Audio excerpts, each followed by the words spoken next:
want to make the best use out of everybody's time. So thank you all for joining us tonight. I'm Liz Weigel, and I'm a city planner with the City and County of Denver. So again, thank you for being here tonight. We're excited to embark on this process together. And before we get started, I just wanted to go over a few logistics. So as you know, we're on Zoom tonight, and we are recording this meeting. So if you know anybody who missed this tonight, it will be up on our website and they can replay it there. We do ask that you use the Q&A function. You should see a button on your screen to type in any questions that you have. We'll set aside time at the end to get to those questions. And if we can't answer all of them tonight, we'll be sure to post responses on our website. We do have Spanish interpretation available tonight. And we have Viria here. Viria, did you want to give an introduction? Yes, thank you very much for having me here. Hi, my name is Viria Sosa. I am here with the Community Language Co-op, and we are here to help create a space for language justice. What that means is that we want to create a space where everyone can participate and engage in the language of their hearts or the language that they feel most comfortable in. We will use simultaneous interpretation to create this space. When I finish saying this in Spanish, we will turn on interpretation and you will see a globe icon that says interpretation. If you are not fully bilingual, we ask that you select your preferred language. If you are bilingual, feel free to listen to everyone in their language. When you select your language, you can check mute original audio so you don't hear both languages at the same time. Hola, mi nombre es Viria Sosa y estoy aquí con la Community Language Co-op y estamos aquí para crear un espacio donde practicamos la justicia del lenguaje. Lo que eso significa es que queremos crear un espacio donde todos puedan participar e involucrarse en el idioma de su corazón.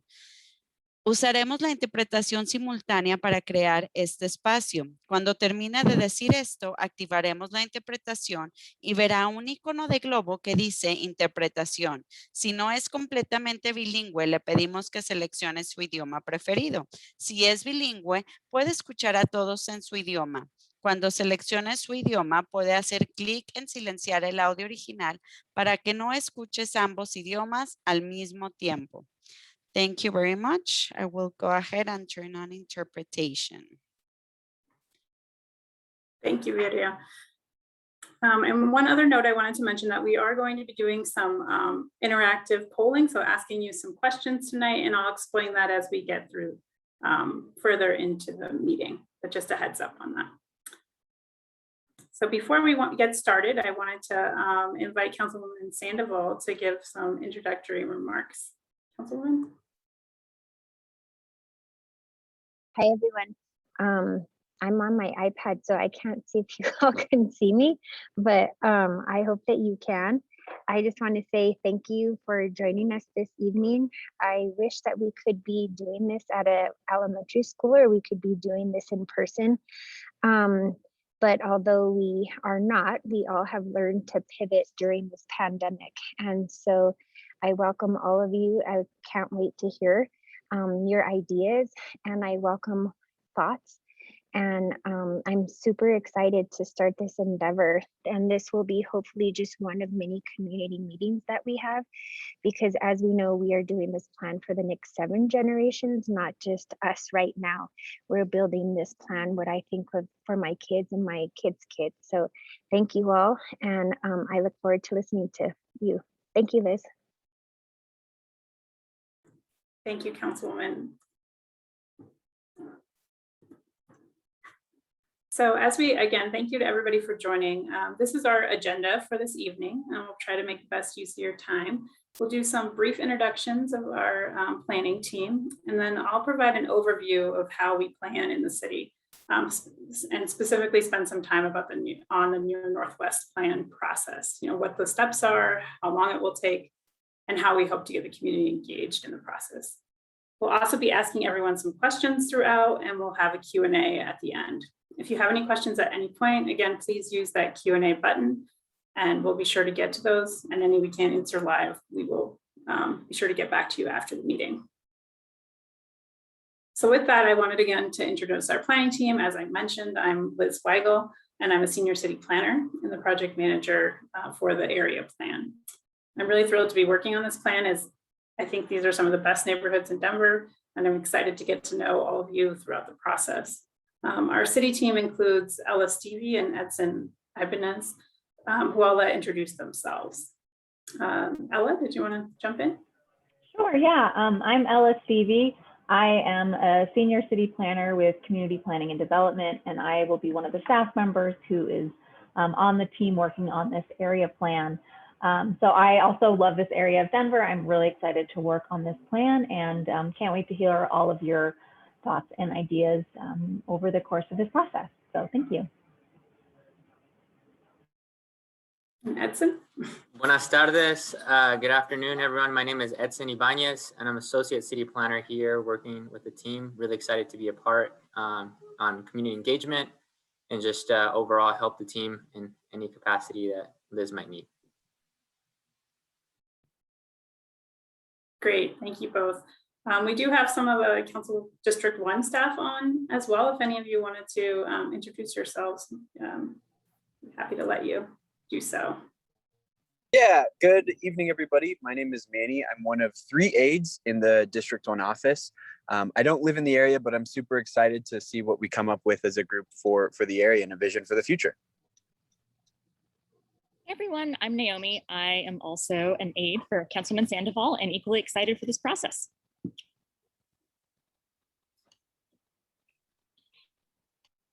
Hi everyone, I'm Gina Volpe, one of the other aides for Councilman Sandoval, and born and raised in the North Side, so looking forward to this process as well. Thank you all. We're also joined by staff from many of our other city departments. Some of them are on as attendees tonight, and they'll be joining us as we dive into issues throughout the process.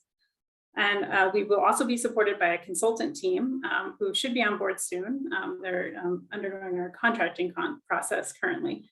And we've also started working with the steering committee. I think there's a number of you on the meeting tonight as well. These are your neighbors who are going to help us throughout the process and ensure that we're connecting with all of you. So thank you to our steering committee members for joining us tonight as well. And thank you to Councilwoman Sandoval's office for our close coordination throughout the process. So as we get started, I wanted to make sure that everyone knows the area that we're talking about. So the near Northwest, as we're calling it, includes the areas of Northwest Denver that are generally bounded by Federal Boulevard on the west, Inca Street and the rail line on the east, 52nd Avenue or the city limits to the north, and then the South Platte River and West 19th Street to the south. The area is just shy of 4 square miles, and it's home to about 28,000 people. So there's a lot of your neighbors out there that we want to get involved in this process. Okay, so we're gonna try out doing some interactive polling, as I mentioned. So we'd like to ask some introductory questions. I know a number of you kind of filled out our registration questions, but we want to just get a better understanding of who's joining us this evening. So we're going to use a website called Mentimeter. So to participate, you'll need to open your browser or go on your phone and go to menti.com. I'll show you how to do that in just a moment. And once you get to that page, you're going to enter this code to be able to participate in the polls. If you have problems accessing it, please feel free to send us any questions in the Q&A. And if you can't make it work, these are similar questions in our online survey. So you certainly have the opportunity to participate if you go to our website. But we thought this would be a fun way for us to have some interactive participation. So I'm going to share the website. And if all of you can navigate to your browser that way, and again, or try it on your phone. If you type in menti.com, you can enter the code that you see here. So it's 53561289 and click submit. And you should join the polling. So I'll give everybody just a minute to get that figured out. Let's see if we're getting anybody joining, and I'm going to present this here.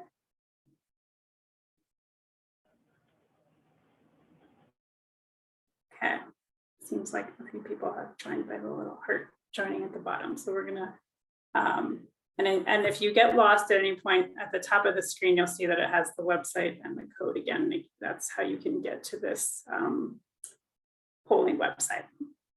Okay, so we're gonna get started here. And our first question is about what neighborhood do you live in? So this map on the right here shows the what we use in the city as kind of statistical neighborhoods. So there's the neighborhoods of Chaffee Park, Sunnyside, Highland, and Jefferson Park. So if you could fill out the poll there and let us know what neighborhood you live in, and you can note other if you don't live directly in the near Northwest area. And I'll give this just a little bit of time. I know some folks are still joining. And again, if you're just joining onto the meeting, we're using a website called menti.com to do some polling. So you can open that on your phone or in another browser and enter the code on the screen here.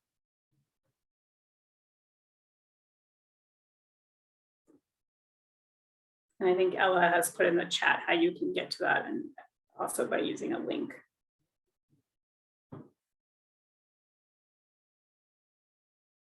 Okay, so it looks like we could do some work to get our Jefferson Park neighbors to come out. We have a mix of Highland, Sunnyside, and Chaffee Park. Let's go to the next question.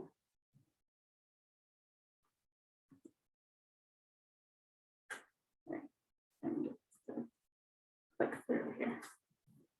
There we go. So what neighborhood do you work or own a business in? And again, you can know if it's within the area or outside of it.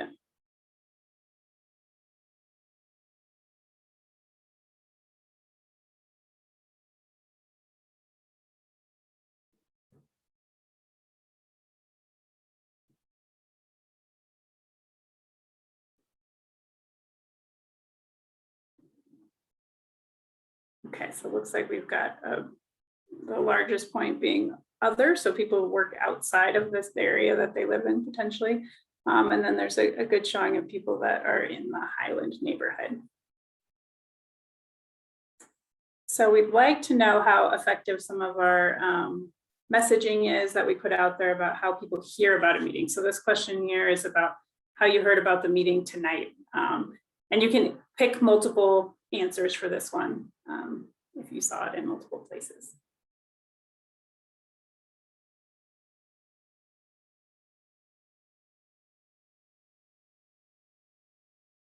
And I'll just read these out in case you're having trouble seeing them on your, for those of you who aren't participating in the Menti, there's the city website or emails, there's local media, social media, neighborhood groups, or your registered neighborhood organization, friends or neighbors, the Denver North Star, or other. It looks like most people heard from their neighborhood group or their registered neighborhood organization, and then also through city emails.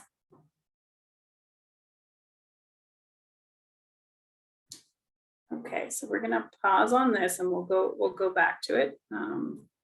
But we'll come back to our slides now. Hopefully that wasn't too difficult for folks, but it'll get more interesting as we ask some open-ended questions later on in the meeting. So I'm going to give, just a little bit of background on planning in Denver so that we're all kind of clear on what we're getting into as we start this process. Planning provides the opportunity to, really, you might be thinking, why plan? It provides this opportunity to really step back and think big picture as a community. And it allows us to talk together about what we want our community to be in the next 20 years. And as Councilwoman Sandoval mentioned, kind of think forward of your children and what you would like Near Northwest to be like for them. And we have that conversation together as a community and have that dialogue. And then we come up with strategies for how to get there. And really the plan becomes kind of this to-do list of how we get to our vision. Often we get stuck talking about immediate issues. So this is really that once in a generation opportunity to talk and think long-term. And ultimately, the plan is a policy document, and it helps inform decision-making. Plans are adopted by City Council, and then the city and the community uses them as their guide for the coming years. So plans are policy documents, and so there's some things that they don't do. They don't themselves change regulations. So they might recommend a change maybe to the zoning code or to some of our other city regulations. But to actually change those regulations, that would be a follow-up process that might happen after the planning, after the plan is adopted. Plans also don't have a specific budget tied to them.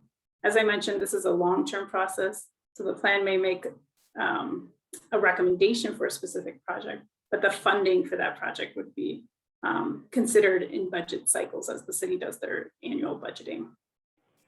And the plan will also not provide detailed design or engineering of infrastructure projects. So the plan may recommend, for example, a street improvement, but it would stay high level in that concept. And after the plan, there would be follow-up to do additional design and engineering. So we really stay at that vision level, and we make those recommendations for things such as these that would come afterwards.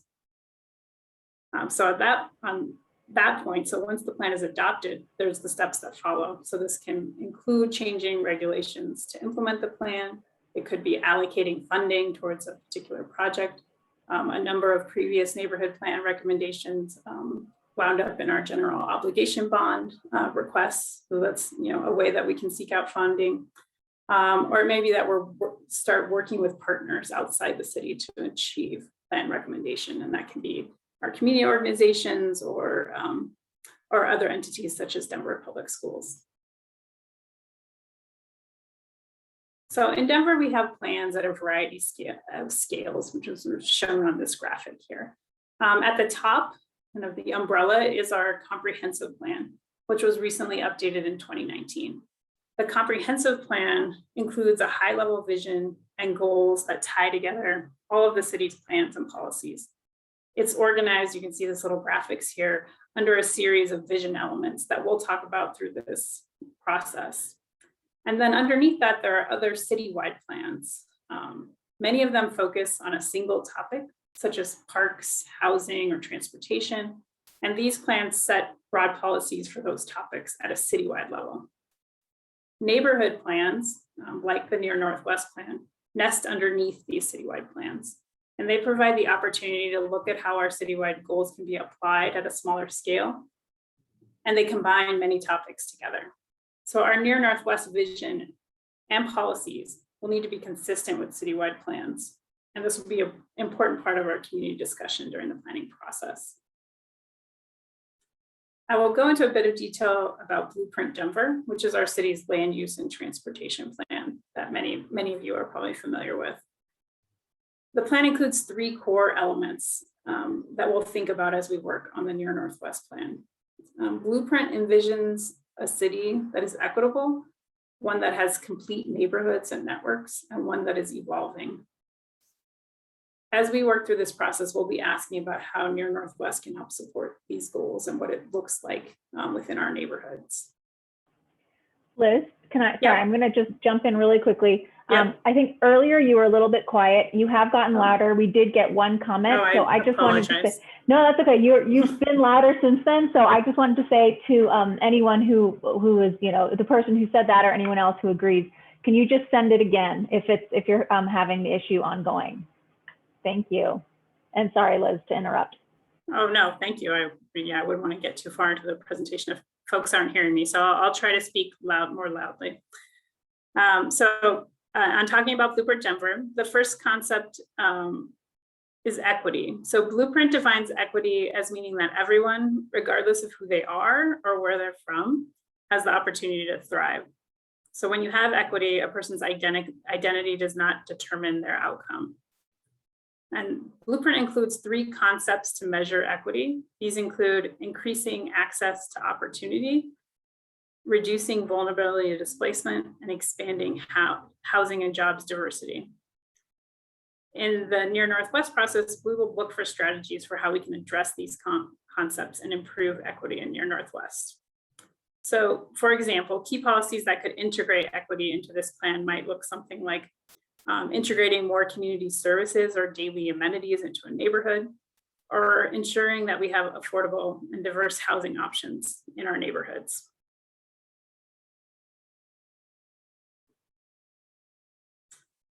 Blueprint Denver also envisions every neighborhood in the city becoming what we call a complete neighborhood. So this is neighborhoods that still have their own authentic character, but they also have amenities that it can improve the quality of life, like safe sidewalks, housing, transit access, and parks and open space. A key part of this vision is high quality, continuous transportation networks that prioritize pedestrians, transit, bicycles for seamless mobility. So you can get places easily throughout the city by your chosen mode. Lastly, Blueprint provides guidance for how the city should grow. This includes expecting every neighborhood to take on some growth, while directing the most growth towards what we call centers or along major corridors. Our process will help decide what that growth looks like in Near Northwest and how we can ensure that it benefits our community. While we are working on the Near Northwest Area Plan, the city is already working on implementing or starting to implement many of the policies that were adopted in Blueprint Denver. These include some of those that are listed here on the slide, such as the Expanding Housing Affordability Project, which is looking for more ways to ensure that we build more affordable housing throughout the city. We'll be closely coordinating with these recommendations and projects as we go forward through this process. And I wanted to put one plug in here while we're working on Near Northwest. We are also kicking off a citywide transportation plan called Denver Moves Everyone 2050. So it's looking out 30 years into the future. And the project's an opportunity to confirm what we value as a city and also provide direction for how we prioritize future transportation investments. So I'd encourage you all to check out the website that's here, denvermoveseveryone.com, and there's another survey that you can participate in to provide your feedback. So I will now provide some background on the neighborhood planning process. As I showed in the diagram, neighborhood and small area plans are another layer of planning below our citywide plans. They provide more detailed recommendations, and they only apply to specific areas. So I outlined that geography that we're talking about, and that's where the recommendations will apply. But we do have that opportunity to address many topics and show how those systems interrelate throughout the Near Northwest area. We will also be able to identify specific projects and customize our recommendations in the plan. So a little background on our neighborhood planning initiative. In 2016, the city completed a strategic plan with the goal of giving every neighborhood in Denver the benefit of a neighborhood plan. There's a big mix of neighborhoods that have recent plans, some don't have them at all. There's a mix also within Near Northwest, similar to that. And the goal was to give every area that benefit of that detailed conversation about what the future should be like and to work towards prioritizing the steps to get there. So to accomplish this in a reasonable amount of time, we grouped neighborhoods together. And the first phase on this slide is shown sort of in the purple, and that was completed in 2019 and 2020, and Near Northwest is part of the second phase. So you may be wondering what the plan will actually look like in the end. This slide gives you an idea of the topics that we'll be covering. It includes a long-term vision and recommendations for topics such as land use, housing, and transportation.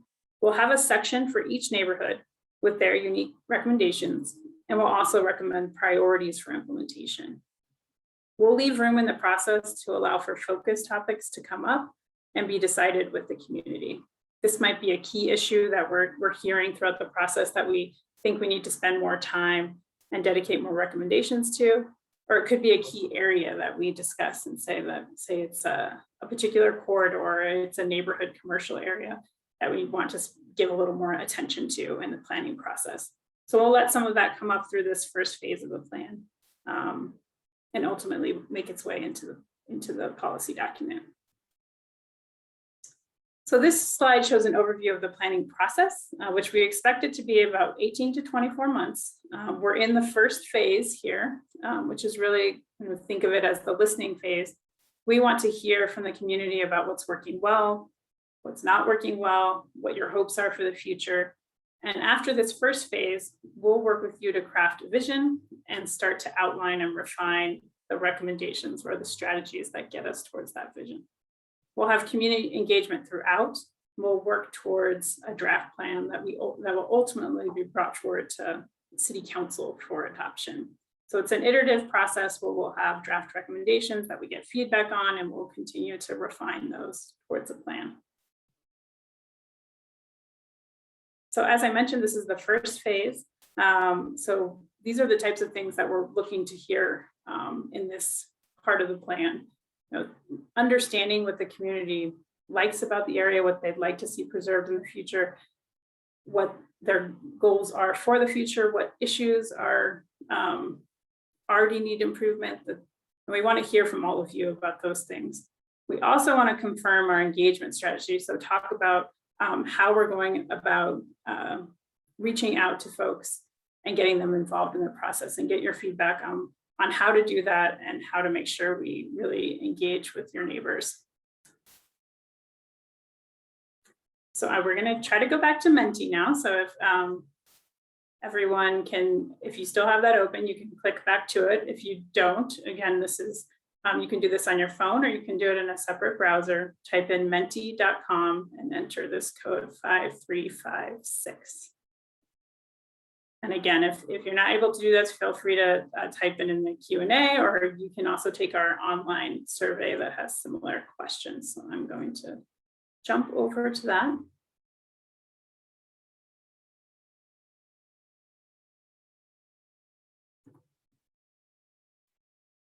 Okay.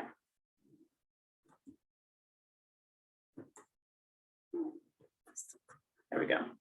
Okay, so if you've taken our survey online, you've probably seen these questions, but this is sort of getting you a little bit of an introduction to the types of topics we'll be talking about, and getting an understanding how folks feel about some of these topics within Near Northwest. So our first one is about transportation, and this is how easy it is to get around your neighborhood in this area by different modes.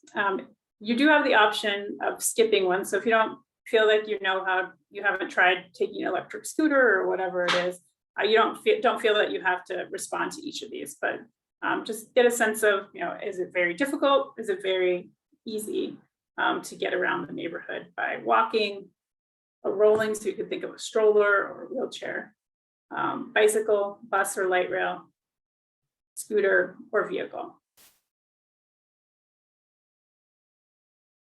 And I'll give folks a little bit of time to answer this one.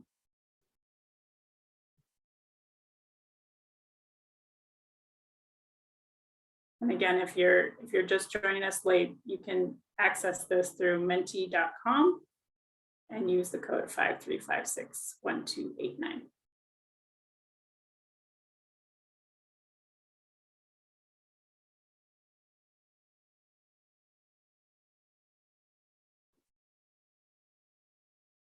Okay, so I'm seeing most feel like it's pretty easy to get around by car, with walking sort of being the second there, but harder, say, by rolling or in a wheelchair, or if you're trying to take the bus or light rail, that's more challenging.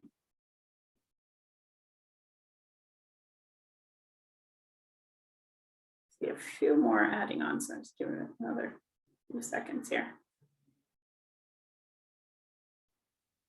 And again, if you're missing this is the same question you'll be able to find on our online survey, which I'll share with you all at the end of the meeting.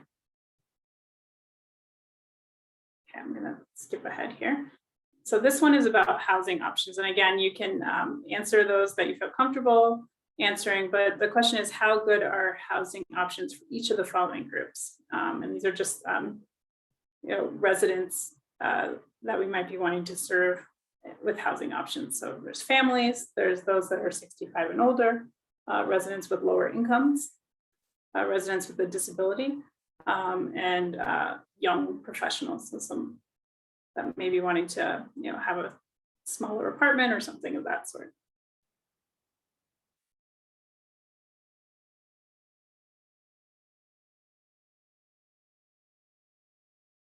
And again, you can click skip if you'd like to skip over any of these.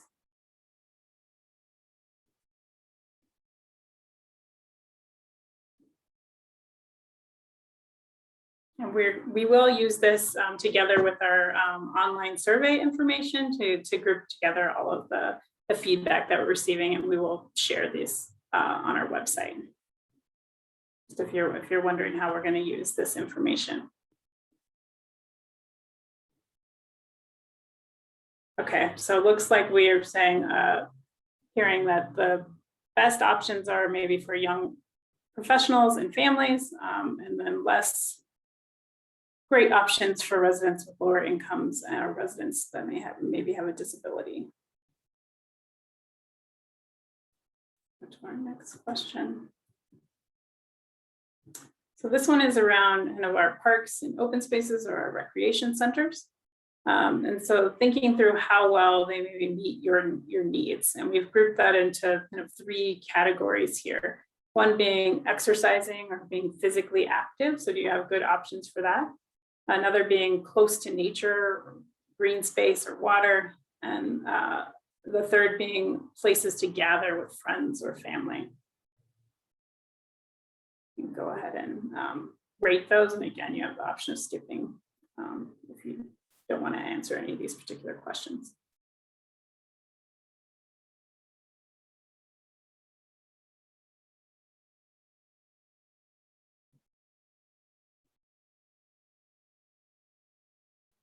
So it looks like slightly better on exercise or being physically active and gathering than options to be close to nature.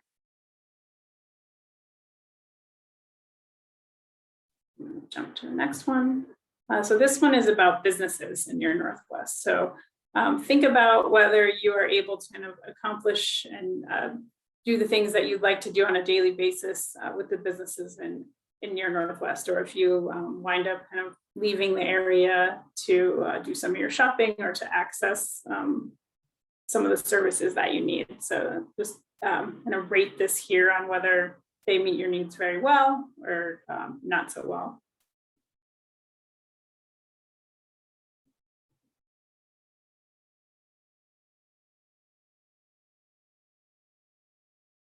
So this is just your first impression. Through this process, we'll get into more detail about what types of things are missing in neighborhoods and how we can go about encouraging more access. So it looks like slightly more towards very well, but I'm sure there's improvement to be made. We'll skip to the next one. So this is a question on if you were to think about the types of places and activities that are most needed in your neighborhood. And I'm sure you could probably choose more, but if you could pick your top three of things that you think are important. And again, this is your first impression, but one being grocery or food stores, restaurants, culturally meaningful places or events, shopping and entertainment, parks and recreational spaces, childcare, outdoor seating, community centers or gathering spaces, medical or healthcare services, and educational opportunities. Try to pick your top three here.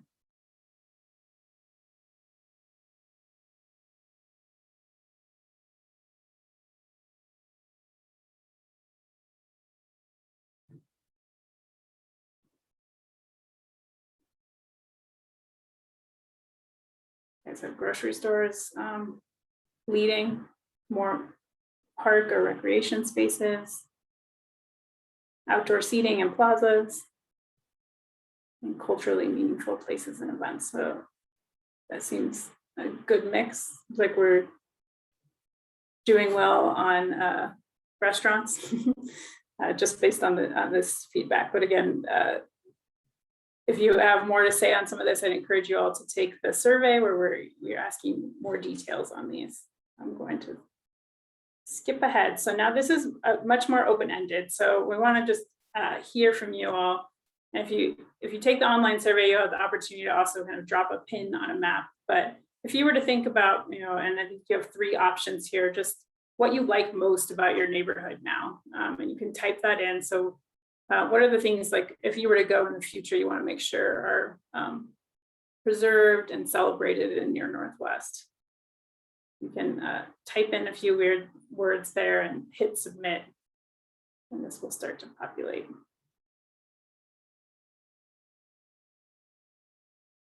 Historic homes.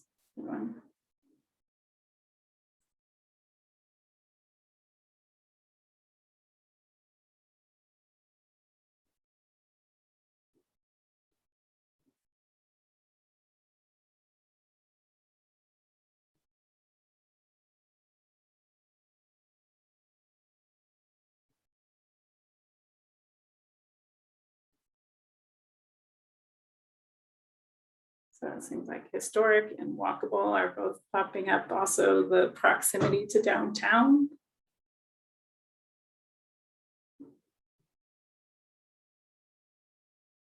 Let's see. The neighborhood feel, the diversity are also showing up. Restaurants, trees, sidewalks, parks.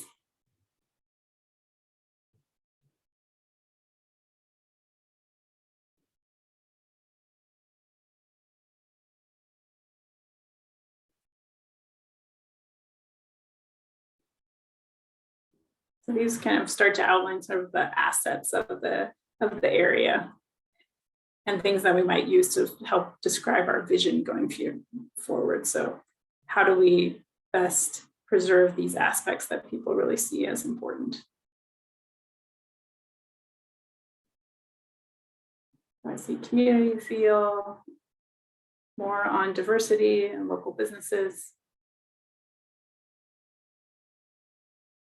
Okay, we're gonna jump ahead, but thank you all so much for kind of just starting to think through the things that are important about the area. So this one is the opposite of that question. So what are the things that you dislike? So if you think about what you're worried about, what you think needs improvement, you can type that in here.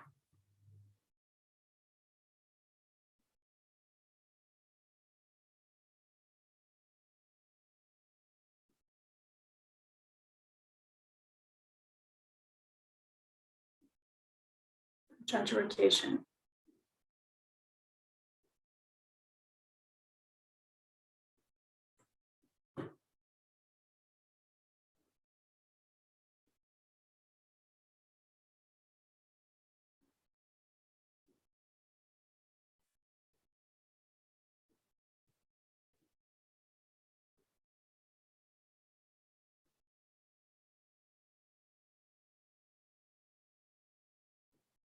So I'm seeing some related to transportation, like bad sidewalks, lack of bike infrastructure or traffic, and then some related to kind of more the built environment, like single family zoning or the size of new homes that are being built. So we had diversity was valued on our last slide, and there's some concern about lack of diversity I see popping up here.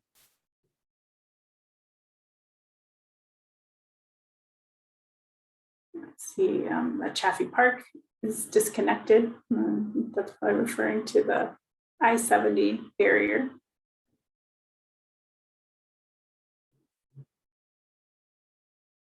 Okay, well, I appreciate you all adding into here. And again, we'll share all these results and we'll kind of group these together with the input that we're getting on the surveys or that we'll get as we do in-person events as well. So again, we'll start to see themes about things that we see that folks are worried about. I'm gonna jump to this last one here. So what do you hope near Northwest will be in 2040? So if you went into the future and you had to describe your ideal neighborhood in the future, what would it be like?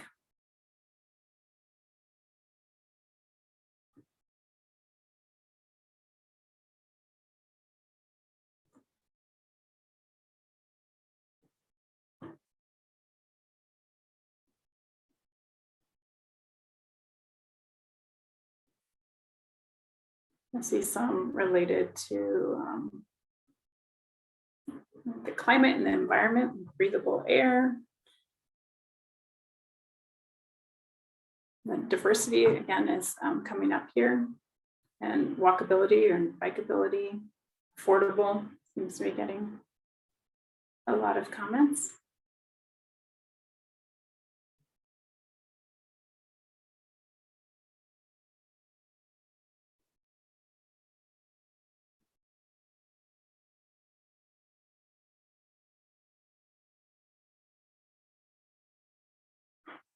I hope this helps all of you just kind of get an idea of some of the things that your neighbors are thinking about as well. But it seems like there's definitely some trends on making it more friendly for walking and biking, but also the affordability and diversity piece are big ones. Okay, I'm gonna make sure that we can get to our Q&A. I want to go back to our presentation. Thank you all for participating in that. And again, encourage you to take our survey as well to share more. So I'm going to go over some background on community engagement because we really are hoping to get more feedback on this and to enlist all of your help in getting the word out about the plan as we go forward. So first, we've begun to lay out our goals for engagement that we'd love to get your feedback on. And we really want to be very intentional from the start of this process about what we're trying to do and evaluate ourselves throughout it. So make sure that if these are our goals, that we are really working towards achieving them and adapting our process as we need to, as we're going through, to make sure that we're able to achieve our goals. So first, we want to make sure that we're engaging with people who are representative of the demographics. So we want to reach that diversity of people that live and work in the area and make sure that they're engaged. And we specifically want to empower those who are typically left out of city processes. So there's kind of the usual suspects that we tend to hear from. And we know we need to work a little harder and put more resources towards reaching those that don't typically participate and really need to be involved in the process. And we want to make sure that the process helps to build trust and to expand the knowledge base of the community around planning, but also around city government. We really see the community as carrying forward the plan through implementation, and we want you all to be champions of the plan and make sure that you feel empowered through this process.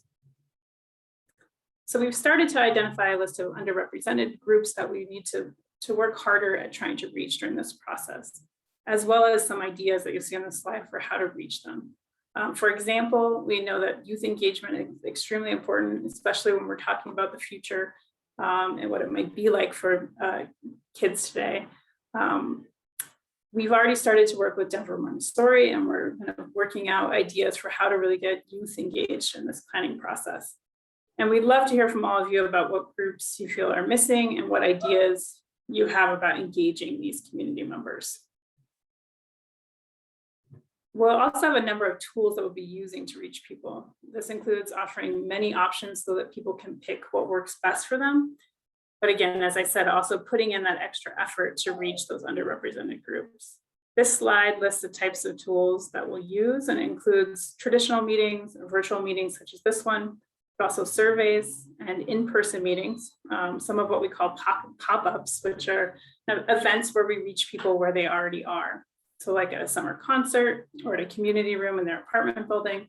And we'd love your thoughts on what tools we should consider or events that we should be attending.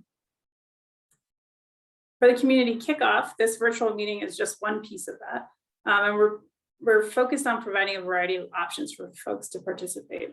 That includes this meeting, which will be recorded, and you can send your neighbors to the website where they can watch a replay of it. But it also includes an online survey where people can provide input on their own time.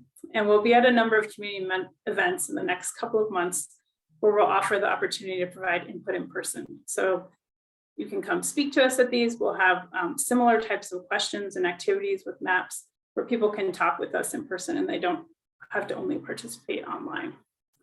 And we'll also be dedicating resources to reach those underrepresented groups. This includes hiring community navigators or members of the community who can help us, who are embedded in those communities and can help us reach out to them.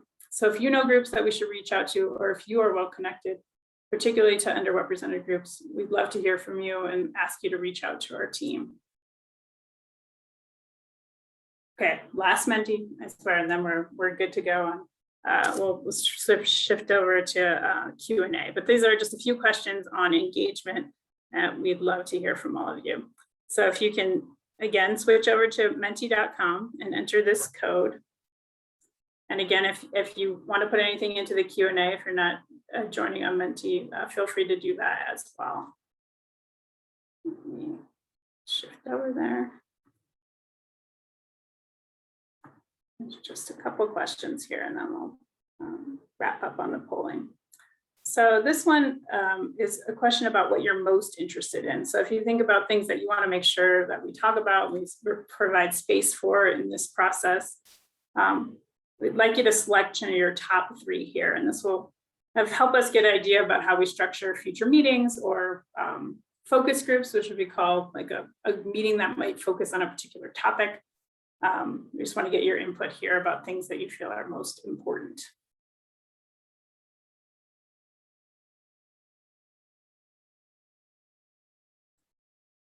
And some of the options here are design. So if you think about what buildings should look like, we have affordable housing, anti-displacement, so making sure that we're not losing existing residents or businesses, trees, parks, green space, and recreation, getting around, so transportation focused, local businesses, jobs or education, sustainability or green building, healthy grocery stores and fresh food nearby, and safety.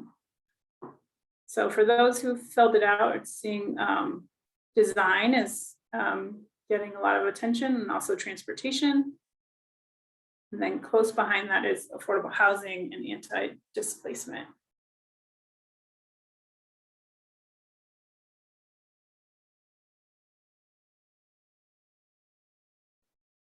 Okay, thank you for filling that out and kind of giving us an idea of some of the things of interest to community members. So this one is on how you'd like to participate in the process, and you can check all that apply. And again, this is kind of speaking a little bit to the tools that I outlined and the types of meetings or events that we would have throughout the process. We have community workshops, so that's a kind of a bigger get together of neighbors, and those could happen online, and they would also happen in person. Online surveys, so again, more of the do it on your own time type of survey. Focus groups, so that'd be a particular topic or area we might be talking about.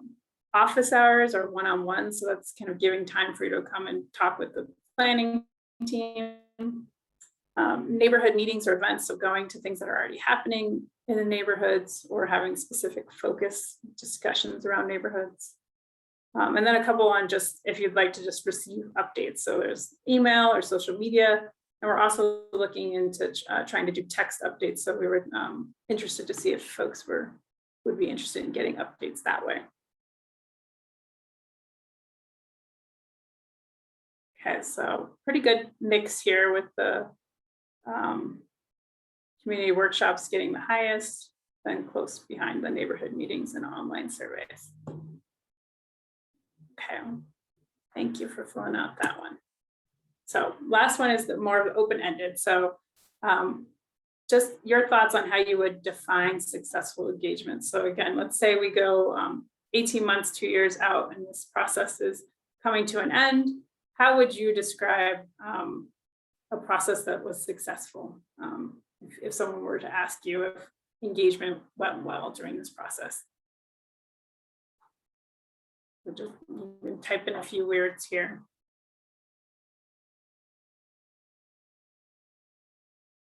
So I see some on making sure that people that live here are engaged. That would make sure we have more people.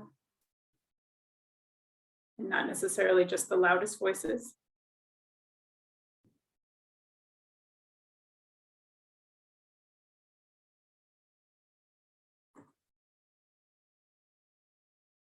making sure neighbors can talk to each other. So obviously not just a virtual meeting, but having those in-person conversations where we really can have that dialogue. Making sure the process is representative, that we're making progress towards the vision, and that, sorry about that, didn't mean to click open that one. Trying to scroll down here, you can see some more. That people feel good about the plan and support it. That we've provided opportunity for the majority to participate.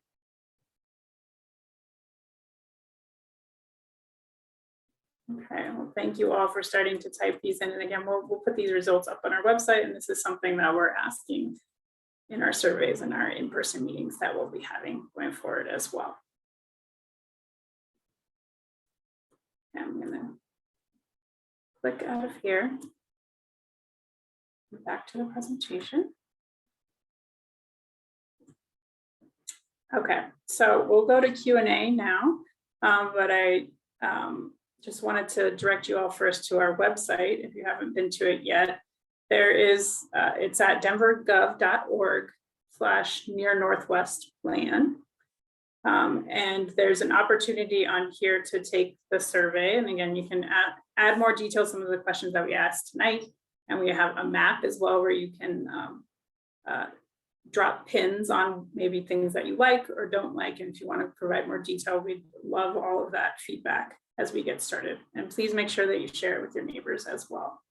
And we are also on the website here, you'll see on the right side, we are working to attend existing community events that are happening in the neighborhoods in the next couple of months. So you can come meet us in person. You can, if you know of somebody who would prefer or cannot access the internet, this is a good way to take the survey in person or to interact with us this way. And so some examples of that is our Jazz in the Park next Thursday. That's at Chaffee Park, and the Sunnyside Neighborhood Organization is hosting that. So thank you for having us. And Councilwoman Sandoval's office is hosting a movie in the park up at 51st and Zunai Park later in August, and we'll be there as well, and thank them for hosting us. So we'll be adding to this list, and we're also working with Councilwoman Sandoval's office to create a calendar around this. But there will be many opportunities for you to come in person or to let your neighbors know about places to come meet us. So with that, I will turn it over to Ella and Edson have been following the Q&A and questions that may be coming up. So if you have any more, you can add those in and by clicking on that button. But maybe we can get started on answering some of the questions that have already come up.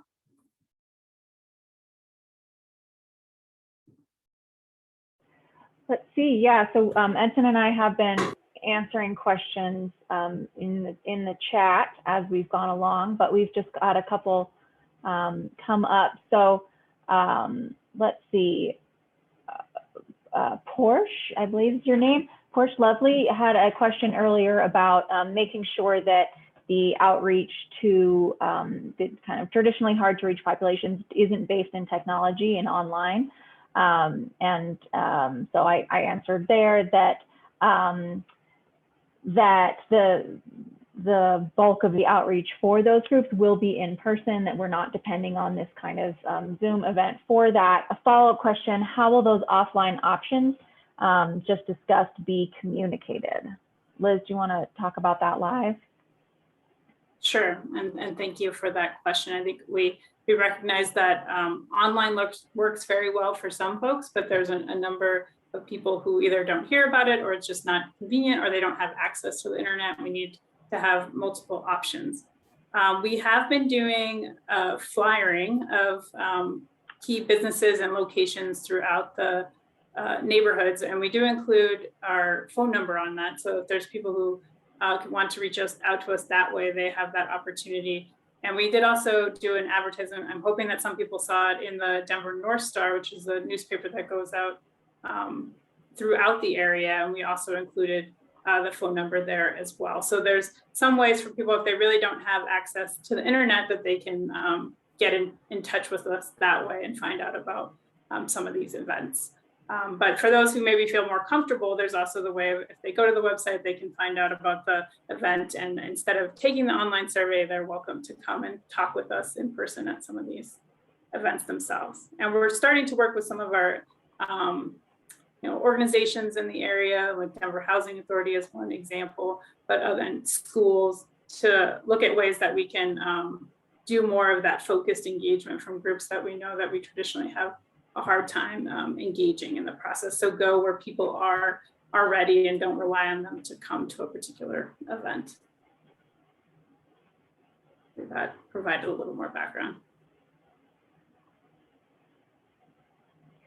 Great. Well, I can jump in here with another one from Michael Tavel. Can we propose changes to street width policies that are the purview of the fire and transportation department? Can they be subject to your plan? Liz, do you want to talk a little bit about how we work with our interdepartmental partners on this kind of question? Sure, and thank you for that question, Michael.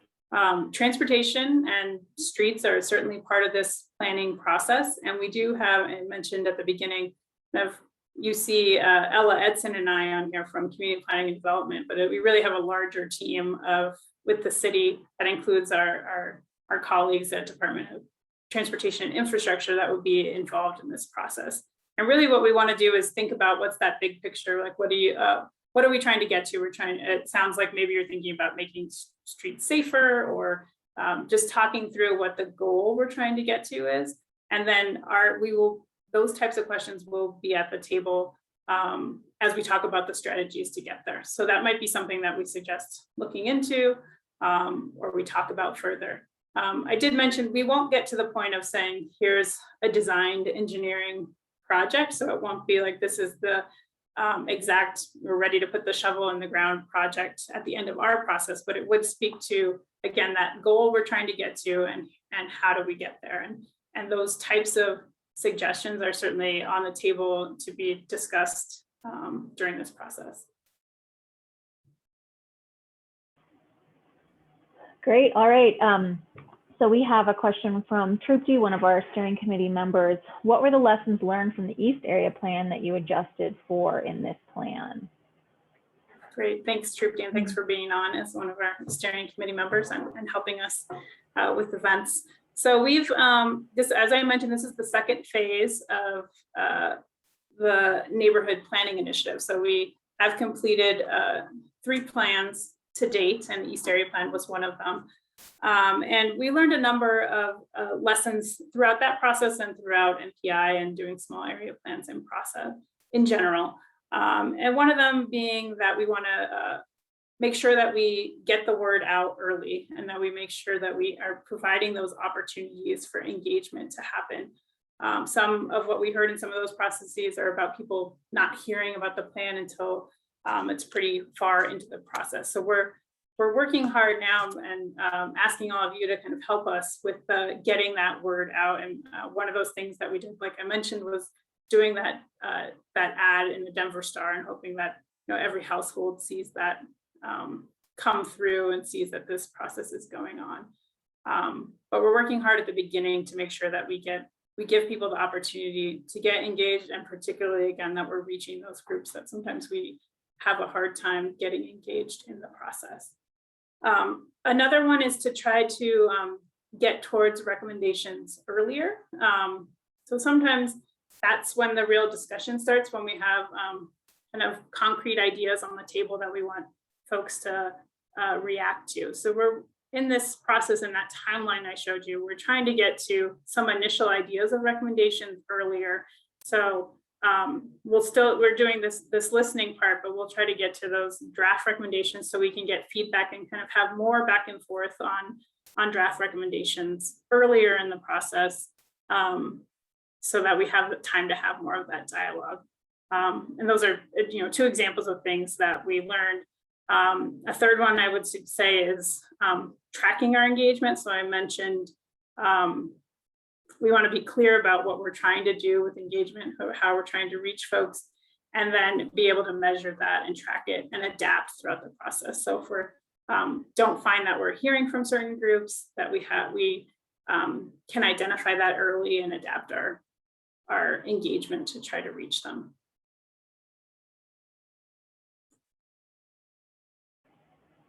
All right. I'm trying to read through the questions, and there's one that's in two different chats. So from Brody Stinson, I'm curious about the affordable housing component that keeps being discussed here, but I see a lot of multi-unit zoning being prevented and people being confined to build duplexes, which are now selling in the millions. How does this create affordable housing? Is there a path towards increasing density a bit to allow for people to have a bit more affordable place to live?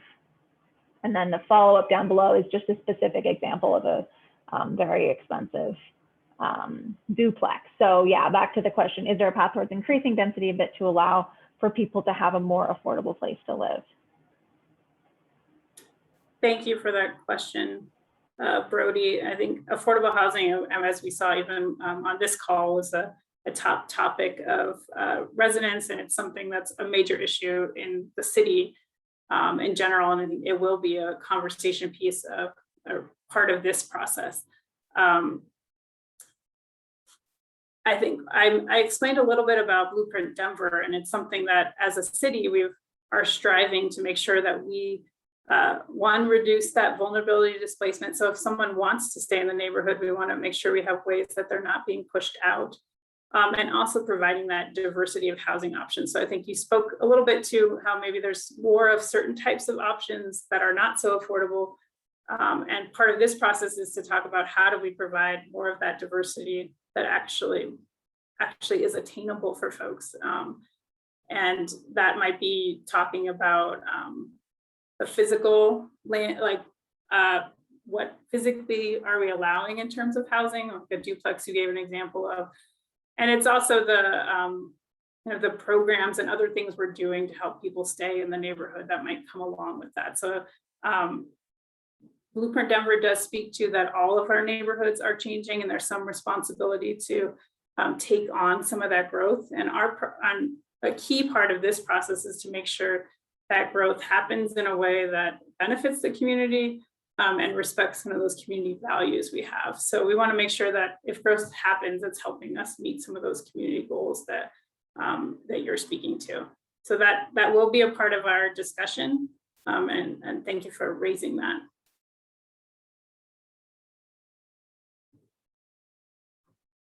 And then I want to, I'm not going to necessarily kick this to you, Liz, but I think one question that's come up, this gets to the slide that you had earlier about some citywide processes. The best way to combat displacement is to provide more housing options. When will Denver eliminate single family zoning similar to its peers like Minneapolis and Charlotte? So this is although these are discussions that happen within a neighborhood, this is more of a citywide discussion. There are not at this point plans to remove single unit residential zoning, but I think that the challenges and displacement that's all being addressed. The city's thinking about that on a citywide level. And Annalise or Liz mentioned a project that the city is starting, the expanding housing affordability. So that is a project that is kicking off in Denver. So I'm just going to throw the link to that page in the chat. It's a really complex project. So Liz and I are not staffed on that. We're not experts on it. So I would really hate to give you guys any wrong answers. So what I do want to just direct you to the experts on that. So in response to that question, I'm just going to drop that question in the chat. And a couple questions that are, Liz, I'm going to kick this to you. They're kind of general NPI program questions. One is there a plan for neighborhoods west of Federal Boulevard? And then a related one down here is, how is it determined which neighborhoods would be grouped together for this process? Great, thank you for that question. When the NPI strategic plan, so that's the Neighborhood Planning Initiative strategic plan, was done in 2016, it was debated quite a bit about how we would group neighborhoods together. I think the the goal was to do the grouping so that we could get to giving neighborhoods individual plan guidance faster.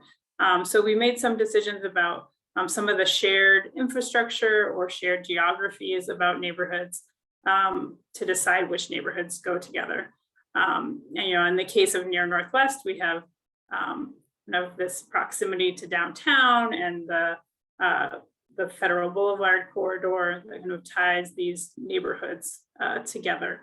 But we didn't think we could put all of Northwest in one neighborhood. That would be a lot for us to try to tackle at once. So there will be a plan for the neighborhoods west of Federal. I'm trying to remember if it's called Far Northwest. We have these very exciting geography names that we've used for these, but there will be a planning process for that. We did have to make some decisions about which plans should go first or not. Some depending on maybe more, if more change was already happening or we wanted to make sure that we provided that planning guidance sooner. We highlighted some of those areas to go fit first in this process. But there will be an additional planning process for those west of Federal as well.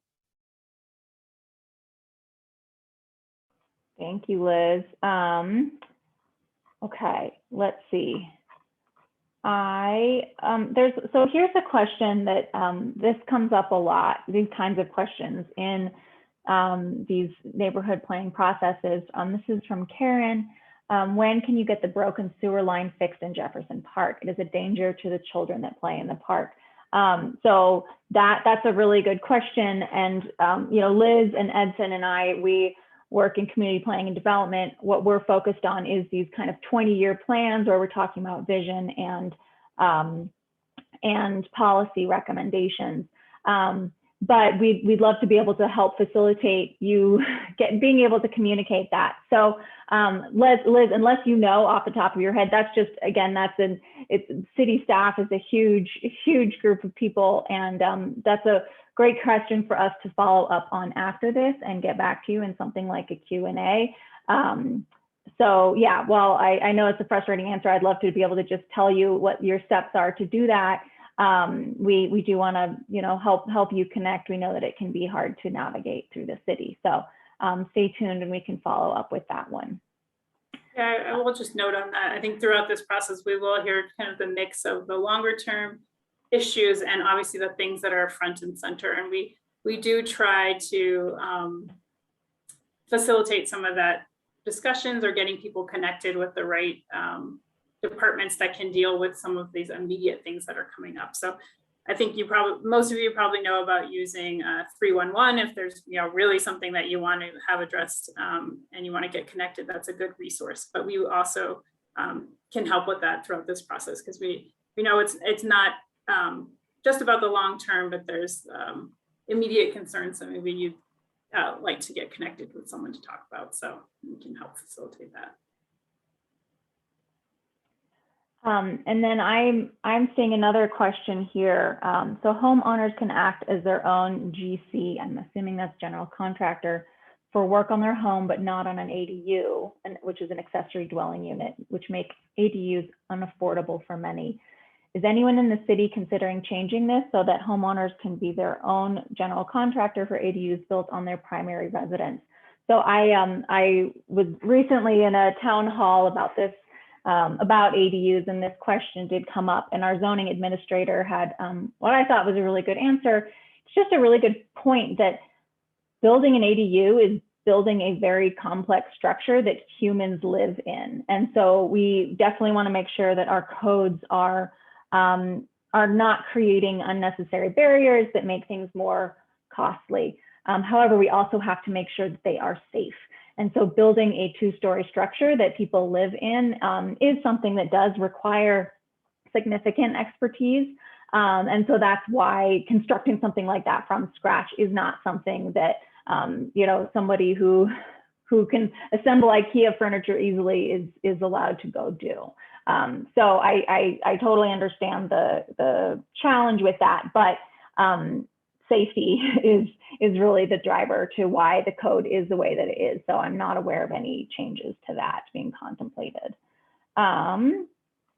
Okay, let's see. Just want to, maybe we do one more question because I don't Oh, want to go yeah. over on time. So we're at 7:13 now, and I just want to be respectful of everyone's time. So maybe we wrap up with one more question. All right, so we have, sorry, I'm just reading through, I'm seeing some comments in here.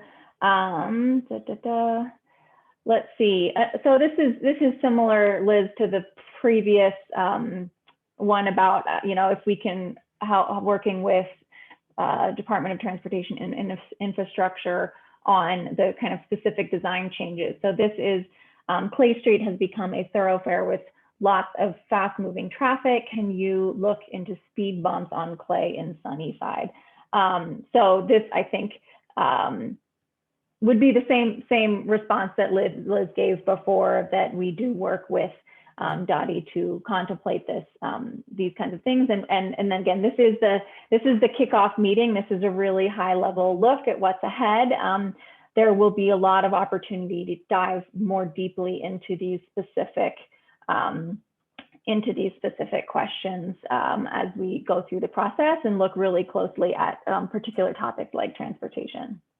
But those types of comments are exactly what we'd love to hear from you all right now. Just kind of put all your ideas out there about things you're worried about, things you've thought about, you know, something you've always thought would make a big difference in your neighborhood. And we'd love to hear all of that right now. So that's exactly the type of thing that can help us kind of, again, get to that vision and those strategies that we can implement in the future. So don't worry about whether it's immediate or long-term, just throw it all at us now. And thank you all for who put it into the chat tonight. And again, I encourage you to also use that online survey and come visit us at some of these events. So with that, I think we're just at time now. And so I wanted to just add on here again, if you don't have it, our website is denvergov.org and your Northwest Plan. This is the phone number. So if you know of somebody who would can't get connected with the internet and would like to speak with us in person, feel free to pass on that phone number to them and we will get back to anybody that leaves us a message there. But we thank you all for taking the time tonight to join us and to help us experiment with our polling as well. I appreciate that. And I hope that you'll spread the word and that we'll get to see all some of you in person soon. But thank you all for joining tonight. Thank you all. And have a good evening.